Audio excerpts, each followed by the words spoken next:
ধূপগুড়ি মহকুমার ডাউকিমারি বাজারে উদ্বোধন হলো নতুন পুলিশ ফাঁড়ির। মঙ্গলবার জলপাইগুড়ি জেলা পুলিশ সুপার খণ্ডবাহালে উমেশ গণপত ডাউকিমারি বাজারে নতুন ফাঁড়ির উদ্বোধন করেন। এই ঘটনায় স্বাভাবিকভাবেই খুশির হাওয়া ছড়িয়েছে ডাউকিমারি জুড়ে। জানুয়ারি মাসে ধূপগুড়িতে মহকুমা ঘোষণা করেছে রাজ্য সরকার। মহকুমা ঘোষণা হওয়ার পর মহকুমা শাসক মহকুমার পুলিশ আধিকারিক ইতিমধ্যেই দায়িত্বভার গ্রহণ করেছেন। ধূপগুড়ি মহকুমার ডাউকিমারি সহ আশেপাশের এলাকার দীর্ঘদিনের দাবি ছিল ডাউকিমারি এলাকায় একটি পুলিশ ফাঁড়ি গড়ে তোলার। এদিন পুলিশ ফাঁড়ি উদ্বোধনের পাশাপাশি রক্তদান শিবিরের আয়োজন করা হয়েছিল। ফাঁড়ি উদ্বোধনে পুলিশ সুপার সহ উপস্থিত ছিলেন অতিরিক্ত পুলিশ সুপার গ্রামীণ সমীর আহমেদ, মহকুমা পুলিশ আধিকারিক গেল সেন লেপচা, মহকুমা শাসক দোলমা পুষ্পা লেপচা, বিধায়ক নির্মল চন্দ্র রায়, ধূপগুড়ি থানার আইসি অনিন্দ ভট্টাচার্য সহ প্রশাসনিক আধিকারিকেরা।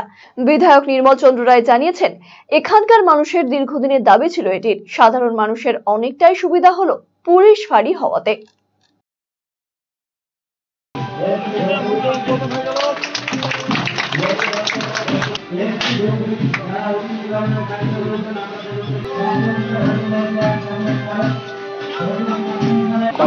বাজারের এখানে একটা আউটপোস্ট ওপেন করেছে ধূপগুড়ি থানা নেই বড় থানা।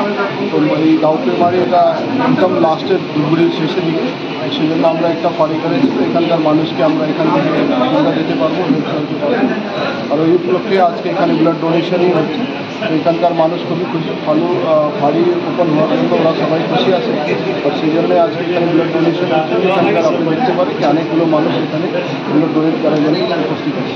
কোন কোন এলাকা অন্তর্ভুক্তি হচ্ছে এখানে আমাদের মেনলি ঝাড়গ্রাম দুটো অঞ্চল প্রথম দিকে, তারপরে আমরা কাজে কতটা গতি আসছে আগে থেকে বিশেষভাবে এখানকার মানুষকে ধূপগুড়ি যাওয়া, ডায়েরি করার জন্য কোনো মিসিং হয়েছে এইসব করার জন্য ধূপগুড়ি যেতে হয়। তো আমরা এখান থেকে ওই সুবিধা দিতে পারবো না। এটা তো দীর্ঘদিনের দাবি ছিল যে আমাদের মানে ডাউকিমারিতে একটা পুলিশ ফাঁড়ির খুব প্রয়োজন ছিল। এটা পুলিশ ফাঁড়ি ঠিক বলা যাবে না, আউটপোস্ট বলতে হবে। এখানে অফিসার্সরাও থাকবেন, এখানে কেস ফাইলও করা যাবে, ছোটোখাটো যেগুলো কেস। তো এটা হওয়াতে আমরা আমাদের এই যে ঝাড়ালতা এক অঞ্চলবাসী শুধু নয়, আমাদের আশেপাশে যারা অঞ্চলের আমরা সবাই খুশি তো হয়েছি। তার সাথে সাথে এই জায়গাগুলো এত উপকৃত হবে, বিভিন্ন মানে ধূপগুড়ি থানা কোনো কিছু ঘটলে পরে মানে ছুটে যেতে যেতে অনেক সময় লাগে। তাছাড়া এই যে পুলিশ এই যে আউটপোস্টটা হওয়ার ফলে এখানে শান্তি শৃঙ্খলা থেকে শুরু করে অন্যান্য যেগুলো হয়তো দেখা যাচ্ছে যেগুলো মানে অ্যান্টি সোশ্যাল অ্যাক্টিভিটিস যেগুলো হয় সেগুলো অনেকটা কমে যাবে, সেটা আশা করছি। তারপরে সোশ্যাল অ্যাক্টিভিটিসও আজকে দেখা যাচ্ছে এখানে আমাদের একটা ব্লাড ডোনেশন ক্যাম্প পুলিশের তরফ থেকে করা হয়েছে। আর সেটা খুব ভালো উদ্যোগ যে পুলিশ শুধুমাত্র যে মানে শান্তি শৃঙ্খলায় রক্ষা করে না, তার সাথে সোশ্যাল অ্যাক্টিভিটিসের সাথে মানে খুব ডাইরেক্টলি ইনভলভমেন্ট তাদের যে আছে সেটা আমরা দেখতে পাচ্ছি। তো এভাবেই আর কি আমি আশা করব যে পুলিশ তার যে কাজকর্ম সেটা ওরা সঠিকভাবেই করবেন।